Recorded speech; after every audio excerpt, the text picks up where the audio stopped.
സ്ഥാനാർത്ഥികളെ ഉടനെ തന്നെ UDF പ്രഖ്യാപിക്കുമെന്ന് നമ്മൾ പ്രതീക്ഷിക്കുകയാണ്.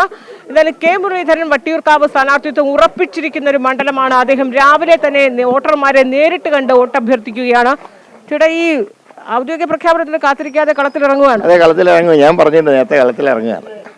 ഈ ഔദ്യോഗിക പ്രഖ്യാപനം വൈകുന്നതിൽ ഏതെങ്കിലും രീതിയിൽ അതൃപ്തി ഉണ്ടോ? ഇല്ല, അത് ഇന്ന് രാത്രിയോ നാളെ കാലത്തായിട്ട് ഇറങ്ങും. അപ്പോൾ അപ്പോഴും ഇന്ന് ഔദ്യോഗിക പ്രഖ്യാപനം ഇന്നുണ്ടെന്ന് 100% ഉറപ്പിക്കാൻ ഇപ്പോഴും കഴിയുന്നില്ല. അല്ല, ഇന്ന് രാത്രിയാണ് സെൻട്രൽ ഇലക്ഷൻ കമ്മിറ്റി. അപ്പോൾ അത് കഴിഞ്ഞിട്ടല്ലേ തീരുമാനം എടുക്കുള്ളൂ. ചിലപ്പോൾ രാത്രി നാളെ കാലത്തേക്ക് ആക്കിയെന്നും വരും. തീരുമാനം എന്തായാലും ഇന്നുണ്ടാവും. ശക്തമായ ത്രികോണ മത്സരമാണ്, ഒരു തീപാർന്ന മത്സരമായിരിക്കും വട്ടിയൂർക്കാവ് നടക്കുക. കാരണം എതിരാളികൾ ആരും തന്നെ ഒട്ടും മോശമില്ല. മുൻ സിറ്റിംഗ് MLA ആണ്.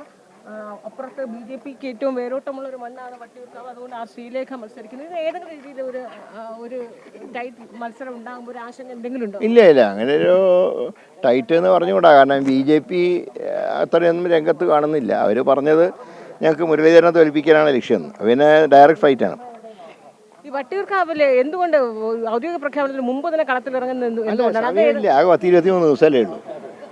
അപ്പോൾ ഇതിനകത്ത് ഇപ്പോൾ രാവിലെ ഇപ്പോൾ ഒരു മണിക്കൂറൊക്കെ പിന്നിട്ടപ്പോൾ എന്താ തോന്നുന്നത്? ആൾക്കാരൊക്കെ നല്ലൊരു റെസ്പോൺസ് ഉണ്ട്, ജനത്തിൻ്റെ ഭാഗത്ത് നല്ല റെസ്പോൺസ് ഉണ്ട്.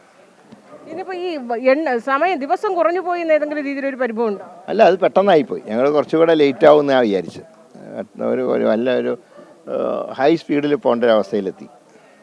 അപ്പോൾ ഈ വട്ടിയൂർക്കാവ് എന്ന് പറയുന്നത് ഈ 2016 ശേഷം നമ്മൾ ഈ കാണുന്നൊരു കാഴ്ച അറിയാം. എന്താണ് ബൈ ഇലക്ഷന് ശേഷം 2019 ബൈ ഇലക്ഷന് ശേഷം പിന്നെ സ്ഥിരമായി UDFന്റെ കോട്ടയായിരുന്നത് ഇപ്പോൾ ചെങ്കൊടിയുടെ കീഴിലായി മാറുകയാണ്. അപ്പോൾ അത് തിരിച്ചു പിടിക്കാൻ കെ മുരളീധരനോട് കഴിയുമെന്നൊരു വിശ്വാസം UDFനുണ്ട്. തീർച്ചയായിട്ടും. ദേശീയ തലത്തിൽ ഈ കോൺഗ്രസിന്റെ പിന്നെ സീറ്റ് ചർച്ച, അതായത് സ്ഥാനാർത്ഥി പ്രഖ്യാപനം വൈകുമ്പോൾ നിങ്ങൾക്ക് യഥാർത്ഥത്തിൽ UDFന് ഈ തദ്ദേശ തെരഞ്ഞെടുപ്പിന് ശേഷം ഒരു മേൽക്കൈ ഉണ്ടായിരുന്നു. ആ മേൽക്കൈയിൽ എവിടെയെങ്കിലുമൊക്കെ ഒരു കോട്ടവും ഇല്ല. മിക്കവാറും ഇന്ന് രാത്രിയോ നാളെ കാലത്തായിട്ട് പ്രഖ്യാപനം വരും. തിരുവനന്തപുരം ജില്ലയെ സംബന്ധിച്ച് വലിയ രീതിയിലൊക്കെയുള്ള സ്വാരസ്യങ്ങളൊക്കെ പല മണ്ഡലങ്ങളിൽ നിന്നും കേൾക്കുന്നുണ്ടല്ലോ. അത് ഏതെങ്കിലും രീതിയിലൊക്കെ ബാധിക്കും? 1% പോലും ബാധിക്കില്ല.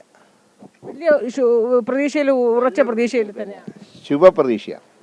വട്ടിയൂർക്കാവ് ഭൂരിപക്ഷം എത്രയാണ് പ്രതീക്ഷിക്കുന്നത്? ഭൂരിപക്ഷത്തിന് തീരുമാനിക്കാനായിട്ടില്ല. എന്നാലും നല്ല ഭൂരിപക്ഷം ഉണ്ടാകുന്നതാണ് പ്രതീക്ഷ. തദ്ദേശ തെരഞ്ഞെടുപ്പിലുണ്ടായ ഒരു ഇളക്കമൊക്കെ പിന്നെ പ്രത്യേകിച്ച് BJPക്കും ഒക്കെ ഉണ്ടായൊരു നേട്ടമുണ്ടല്ലോ. ആ നേട്ടം ഈ നിയമസഭാ തെരഞ്ഞെടുപ്പിൽ എങ്ങനെയെങ്കിലും ബാധിക്കില്ല? കാരണം നിയമസഭയിൽ അവരുടെ ഗവൺമെൻറ്റിൽ ഉണ്ടാവില്ല എന്നുള്ള കാര്യം എല്ലാവർക്കും ഉറപ്പാണ്. അതുകൊണ്ട് തന്നെ ആ വോട്ട് ആരും വേസ്റ്റ് ആക്കില്ല. അത് UDFന് നൽകും. തിരുവനന്തപുരം ജില്ലയാണ് മൊത്തത്തിൽ BJP പ്രതീക്ഷിക്കുന്നത്. തിരുവനന്തപുരം ജില്ലയാണ് ഇത്തവണ അവർ പൂട്ടിയ അക്കൗണ്ട് തുറക്കുമെന്നൊക്കെ പറയുന്നു. ഇവിടെ ഞങ്ങൾ 9 സീറ്റാണ് പ്രതീക്ഷിക്കുന്നത്. 9 സീറ്റും പ്രതീക്ഷിക്കുന്നുണ്ട്. 9 സീറ്റുകൾ മിനിമം പ്രതീക്ഷിക്കുന്നു. അത്രയേറെ വിശ്വാസത്തിലാണ്, ആത്മവിശ്വാസത്തിലാണ്. നല്ല ആത്മവിശ്വാസത്തിലാണ്. അപ്പോൾ ഇന്നു മുതൽ കളത്തിലിറങ്ങി സജീവമാകുകയാണ്. തീർച്ചയായും ഈ കെ മുരളീധരൻ വലിയ ആത്മവിശ്വാസത്തിലാണ്. ഇനിയിപ്പോൾ ഔദ്യോഗിക പ്രഖ്യാപനത്തിനൊന്നും അദ്ദേഹം കാത്തിരിക്കുന്നില്ല.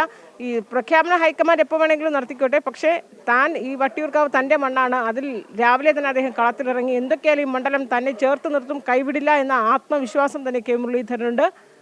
സലലിനൊപ്പം അൻഫിലി ഡിസൂസ.